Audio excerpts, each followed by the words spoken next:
Baba Saheb doctor Bhimrao Ambedkar की जयंती की पूर्व संध्या पर कोटा को नई रेल कनेक्टिविटी की सौगात मिली।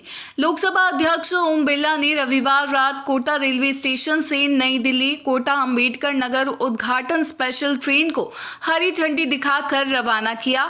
इस अवसर पर मध्य प्रदेश के मुख्यमंत्री मोहन यादव ने अंबेडकर नगर रेलवे स्टेशन से कोटा के लिए उद्घाटन स्पेशल ट्रेन को रवाना किया। केंद्रीय रेल मंत्री अश्विनी वैष्णव वीडियो कॉन्फ्रेंसिंग के माध्यम से कार्यक्रम में शामिल हुए। आज से ये ट्रेन नई दिल्ली, कोटा और अंबेडकर नगर के बीच नियमित रूप से संचालित होगी।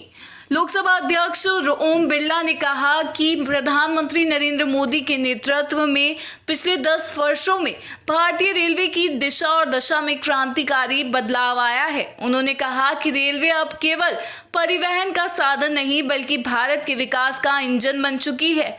वंदे भारत और नमो भारत जैसी आधुनिक ट्रेनें भारत की गति, आत्मनिर्भरता और आत्मविश्वास का प्रतीक है। बिरला ने इस ट्रेन सेवा को विकास, संपर्क और सामाजिक समावेशन की दिशा में एक बड़ा कदम बताया।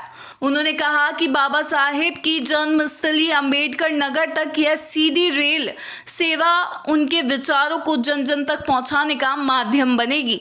ये ट्रेन कोटा को नई दिल्ली, इंदौर और उज्जैन जैसे प्रमुख शहरों से जोड़ेगी, जिससे व्यापार, शिक्षा और रोजगार के अवसर बढ़ेंगे। उन्होंने जोर देकर कहा कि 2028 में उज्जैन में प्रस्तावित सिंहस्थ कुंभ के दौरान ये ट्रेन सेवा हाड़ौती क्षेत्र के श्रद्धालुओं के लिए विशेष रूप से लाभकारी होगी। इस अवसर पर उपस्थित गणमान्य व्यक्तियों ने भारतीय रेलवे की प्रगति और इसके सामाजिक आर्थिक योगदान की सराहना की। ये नई ट्रेन सेवा न केवल क्षेत्रीय कनेक्टिविटी को मजबूत करेगी बल्कि बाबा साहेब के समावेशी भारत के सपने को भी साकार करने में भी महत्वपूर्ण भूमिका निभाएगी। बाबा साहब ने भारत के संविधान निर्माण में तो भूमिका निभाई है, लेकिन सामाजिक न्याय कैसे प्रणेता, सामाजिक आंदोलन के माध्यम से समाज के दलित, पीड़ित, शोषित व्यक्तियों को न्याय दिलाना और बाबा साहब ने एक ऐसा संविधान दिया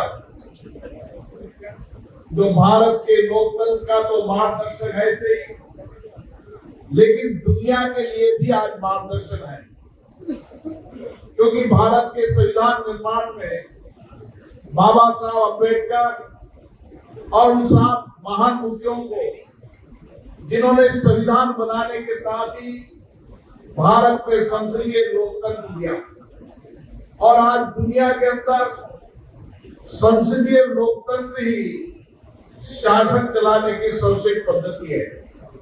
और इसके लिए हमारे प्रधानमंत्री माननीय नरेंद्र मोदी जी ने बाबा साहब अम्बेडकर के पंचतत्वों को देश की वर्तमान पीढ़ी, भावी पीढ़ी बाबा साहब के विचारों, उनके दिए गए सामाजिक आर्थिक विचारों को लोग दुनिया